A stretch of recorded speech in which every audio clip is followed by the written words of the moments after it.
Yes. Welcome everyone once again in the continuation of our experiences and preparedness series.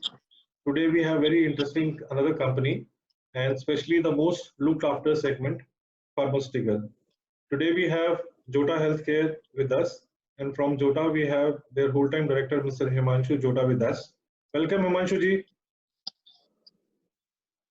Thank you. Thank you. Thank you.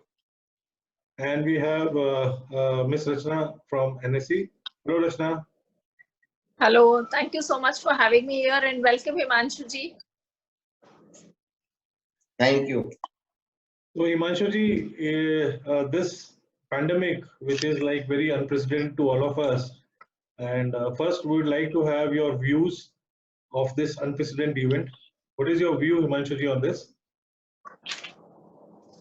सबसे पहले तो ये एक सब लोगों ने, जैसे आपने आगे पीछे सीरीज की है उसमें भी सबने बोला है कि ये लाइफ टाइम एक ही बार, मतलब बहुत सालों के बाद दिखा ऐसी कोई चीज आई है कि हो सकता है कई लोगों ने कई सालों पहले ऐसी कोई इवेंट, मतलब इस टाइप का माहौल, इस टाइप का पैनिक, और वर्ल्ड में, मतलब नॉर्मली वर्ल्ड वॉर भी होता था तो 50% ऑफ पॉपुलेशन को इसका इफेक्ट आता था। यहाँ तो ऑलमोस्ट 99% या 100% ही बोला जाएगा, 100% लोग पॉपुलेशन से अफेक्टेड है कहीं ना कहीं, डायरेक्ट या इनडायरेक्ट तो 100% पॉपुलेशन अफेक्टेड है ही है। तो ये बहुत बहुत बड़ी चीज हुई है और लोग काफी पैनिक भी हुए।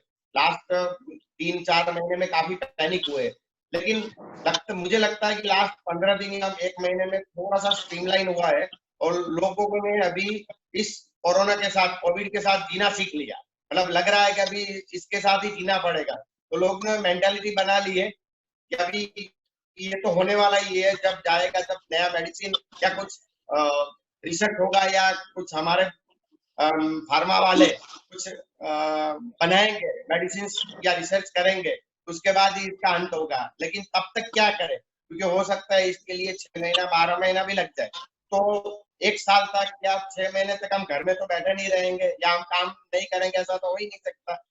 तो हम सब ने इसके साथ जीना ही सीखना पड़ेगा और सीख ही लिया है। ऑलमोस्ट बहुत सारे लोगों ने मेंटली प्रिपेयर हो गए कि अब इसके साथ ही जीना है, इसको कैसे बचा जाए, मतलब इससे कैसे सोशल डिस्टेंसिंग या ये सब करके कैसे बचा जाए, बस यही कहना है कि इससे कैसे बचा जाए और इसके साथ जीना पड़ेगा हमको। इसके अलावा और कोई रास्ता भी नहीं है हमारे पास। हिमांशु जी, आप जैसा मैंने मेंशन किया कि आप फार्मा बिजनेस से आते हैं और फार्मुलेशंस में है। Beside formulations, I think you have, आपका एक बहुत बड़ा जेनेरिक मेडिसिन चेन भी है जो आप कैटर करते हैं वेस्टर्न इंडिया में। तो आप अपने अनुभव बताएं कि आप इस पैंडेमिक में आपकी वो जो रिटेल चेन है, more than 200 selling generic medicine, क्या एक्सपीरियंस रहा?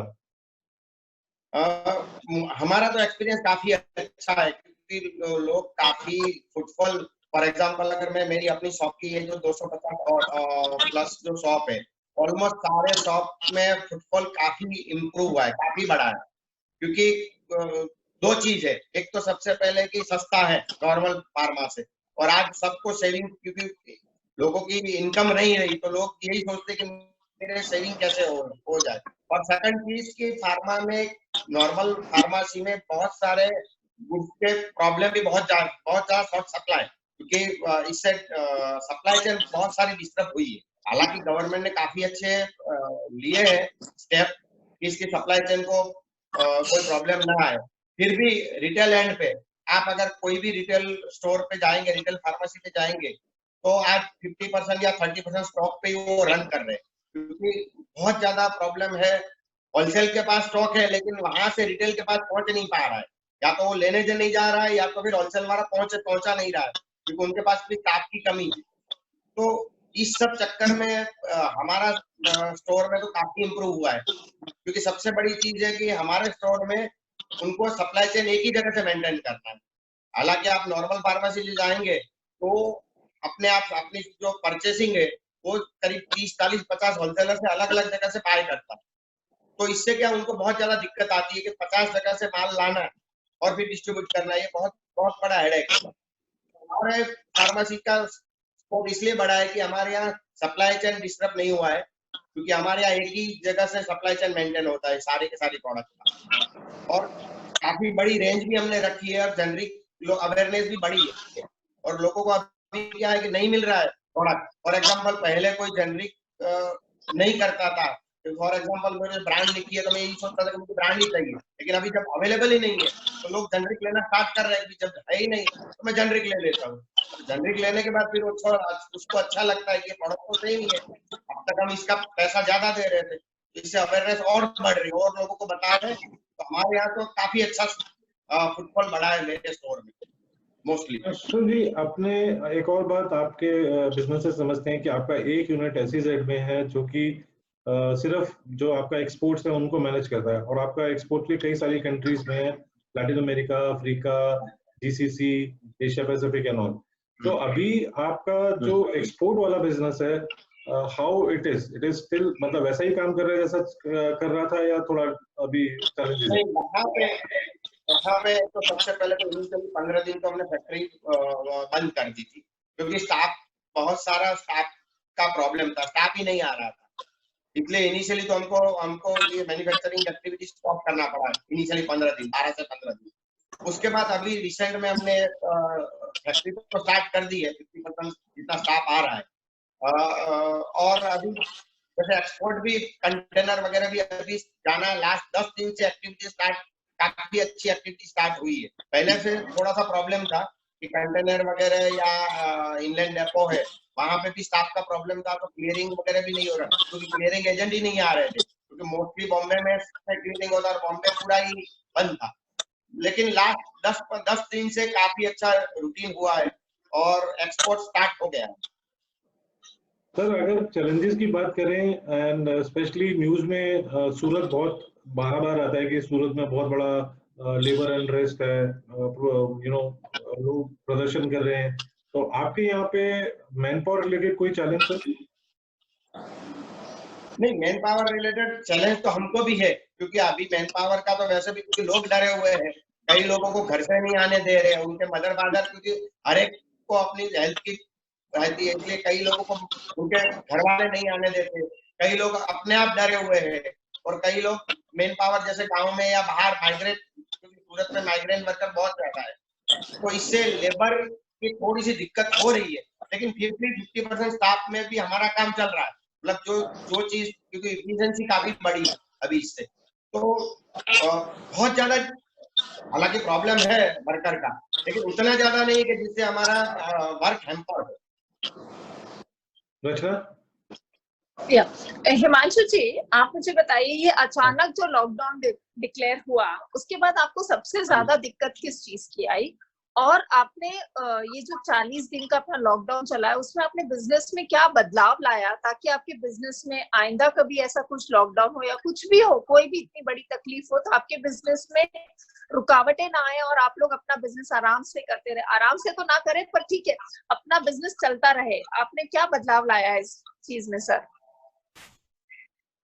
हाँ, बेसिकली पहले क्या था कि हम ये सोच रहे थे कि फार्मा मतलब वर्क फ्रॉम होम हो ही नहीं सकता सबसे पहले, क्योंकि बाकी सभी इंडस्ट्रीज वर्क फ्रॉम होम हो रही थी, तो हम ये सोच रहे थे कि जब हमको एक फिजिकली गुड्स को पैक करना है, फिजिकली गुड्स को सेंड करना है, तो जब ये सब चीज करनी है तो वर्क फ्रॉम होम करना, मतलब पहले हम सोच ही नहीं सकते थे कि वर्क फ्रॉम होम हो सकता है फार्मा में, लेकिन ये लॉकडाउन की वजह से हमने देखा है कि काफी सारी एक्टिविटी वर्क फ्रॉम होम हो सकती है। जैसे किसी का ऑर्डर आया और हमको ऑर्डर का इनवॉइस बनाना है, तो घर बैठे बैठे आदमी आराम से इनवॉइस बना सकता है।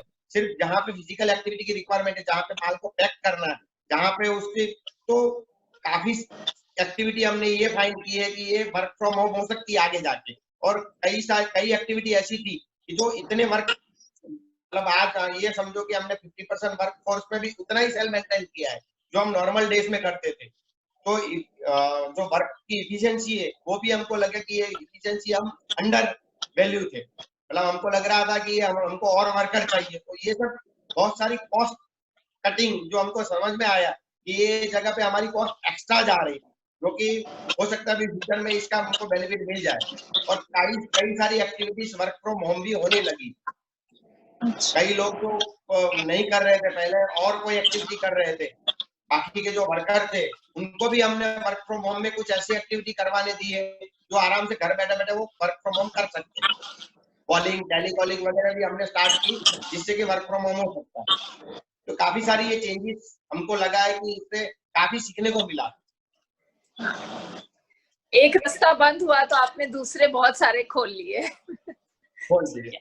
अच्छा हिमांशु जी, बाकी अगर बात करें चैलेंजेस में, ठीक है मैन पावर एक हो गया, ऑल्दो आपकी बैलेंस शीट में कुछ लोन वगैरह मींस लिवरेज बैलेंस शीट नहीं है, मतलब आपके पास कुछ ज्यादा लोन वगैरह नहीं है, बट इस सर्कमस्टांसेस में और आपकी खुद की रिटेल चेन्स भी हैं और प्लस एक्सपोर्ट वगैरह, तो आपके कैश फ्लो वगैरह में कोई दिक्कत या मैनेजेबल है आराम से? हालांकि मेरी कंपनी में तो कैश का कोई इतना प्रॉब्लम नहीं हुआ है क्योंकि we are cash rich company और हमने आईपीओ का पैसा आज भी हमारे पास पड़ा हुआ है थोड़े बहुत। तो हालांकि मुझे उतनी प्रॉब्लम नहीं हुई है, लेकिन आज के डेट में एसएमई को बहुत बड़ी प्रॉब्लम है। ये बात तो जरूर है कि फाइनेंशियली बहुत ज्यादा प्रॉब्लम हो रहा है क्योंकि स्टाफ को सैलरी करना है। अभी नया फॉर एग्जांपल मैं फार्मा की बात करूं तो फार्मा में भी पहले ट्रेंड यह था कि हमको भी 30 डेज, 60 डेज, 90 डेज का क्रेडिट मिलता था और अभी रिसेंट में ये हुआ है कि क्रेडिट मिलना बंद हो गया है क्योंकि रॉ मटेरियल भी सारा चाइना से एडवांस, क्योंकि इवन चाइना ने भी जो रॉ मटेरियल्स को आता था चाइना से वो भी उन्होंने टर्म्स एडवांस कर दी क्योंकि वर्ल्ड में सब पैंडेमिक होने की वजह से उन्होंने भी पूरी टर्म्स एडवांस कर दी। तो जो भी हमारे जो मैन्युफैक्चरर थे वो भी हमसे एडवांस मांगना स्टार्ट किया। तो आज छोटी एसएमई कंपनी कहाँ से ये फंड मैनेज करेगी क्योंकि पुराने जो पैसे जो कस्टमर हमको पैसे लेने हैं वो भी उतने ज्यादा नहीं आ रहे थे क्योंकि लॉकडाउन की वजह से उनको भी दिक्कत आ रही, तो वो पैसे वो फंड 50% फ्लो में ही आ रहे हैं। हालांकि ऑनलाइन पेमेंट होने की वजह से पेमेंट तो आ रहे हैं लेकिन उतने फ्लो में नहीं आ रहे और हमको तो पेमेंट आगे करना है, नया माल जो लेना है वो हमको कैश में लेना है। तो यहाँ पे फाइनेंशियली मतलब कैश की बहुत बड़ी दिक्कत एसएमई को हो रही है। हालांकि गवर्नमेंट ने काफी अच्छे स्टेप लिए हैं। मुझे सुनने में आया कि 25 या 50 लाख की 1 करोड़ की लोन तो विदाउट कुछ कोलैटरल अभी गवर्नमेंट दे रहे हैं, तो इससे एसएमई को काफी फर्क पड़ेगा। तो ये एक फाइनेंशियली स्मॉल मीडियम एमएसएमई को फाइनेंशियली सपोर्ट अगर मिल जाता है गवर्नमेंट की तरफ से तो काफी अच्छी हेल्प रहेगी उनकी। हिमांशु जी आप लिस्टेड एंटिटी हो और कोई और चैलेंजेस कंप्लायंस लीगल की तरफ से फेस कर रहे हो आप इस पीरियड में? नहीं, कंप्लायंस तो क्योंकि कंप्लायंस भी सारे ऑनलाइन हो रहे हैं, हमारे सीएस वगैरह जो भी है उनके पास लैपटॉप है तो घर से सारे कंप्लायंस कर ही रहे हैं, तो कंप्लायंस में तो उतनी ज्यादा प्रॉब्लम नहीं हो रही है। हालांकि जीएसटी रिटर्न वगैरह में थोड़ी सी दिक्कत आ रही है लेकिन वहां भी एक्सप्लेन किया है गवर्नमेंट ने। तो एमएसएमई को कंप्लायंस के बारे में तो बहुत ज्यादा दिक्कत नहीं आ रही है, एक ये कि लेबर का प्रॉब्लम है थोड़ा सा, तो बिजनेस जब हो सकता है 3 तारीख से लॉकडाउन खुल जाए तो धीरे धीरे स्ट्रीमलाइन होना स्टार्ट हो जाए। लेकिन लास्ट 1 वीक में लोगों के भी मेंटालिटी चेंज हुए। पहले तो लोग डरते थे, नहीं आते थे ऑफिस में या लोग बोलते थे कि नहीं आना है।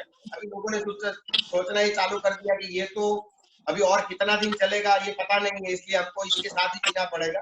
तो सोशल डिस्टेंसिंग या मतलब सारे जो हम स्टेप ले रहे हैं इसको अवॉइड करने के लिए हम पेंडेमिक को जितना हो सके उतना हमको न लगे, तो ये काफी अच्छा इससे मेंटालिटी चेंज हुई है और ये कहीं ना कहीं तो एंड होने वाला ही है। मैं तो ये स्पेसिफिकली छोटी बड़ी कंपनियों के ऑनर्स को ये कहना चाहता हूँ कि कभी भी नेगेटिव जोन में मत रहिए। हालांकि मैं फार्मा में हूँ इसलिए आप ये मत समझिए कि फार्मा वाले तो पॉजिटिव ही रहेंगे जिसको और लोगों को जहाँ बिजनेस नहीं हो रहा है, लेकिन ये डेली नहीं हो रहा है, ये हो सकता है आज नहीं 15 दिन महीने बाद, ये कहीं ना कहीं तो इसका अंत आने वाला ही है। ये डेली तो रहने वाला है नहीं कि ये सालों के सालों चलेगा।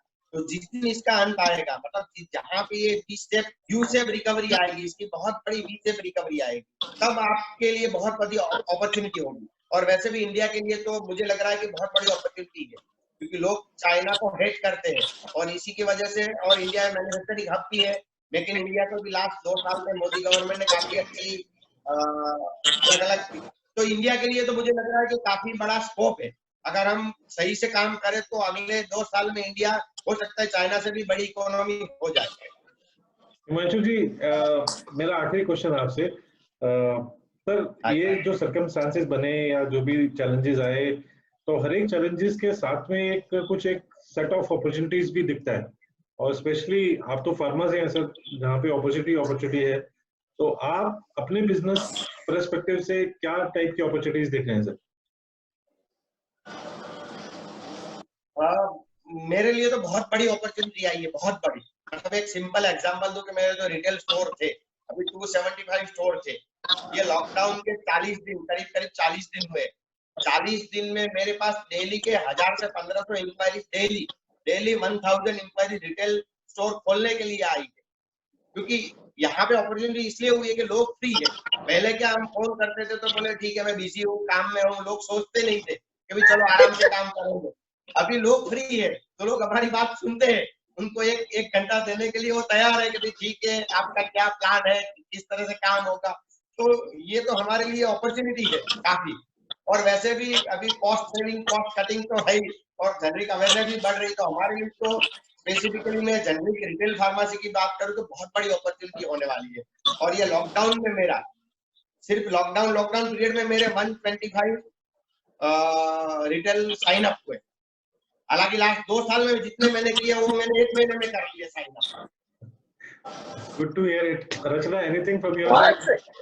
नहीं, मुझे बहुत मोटिवेशन हो गया है कि yes there is lot of hope around. Himanshu ji, thank you so much. Thank you, Himanshu ji, very much, and we all wish all the best to you, and Yes. very confidently that pharma has a big way to go. I was just hearing somewhere that Corona has come from China, but the solution will come from India, and that statement was definitely. So with all that, thank you very much, sir. Thank you. Thanks, Himanshu ji. Thank you.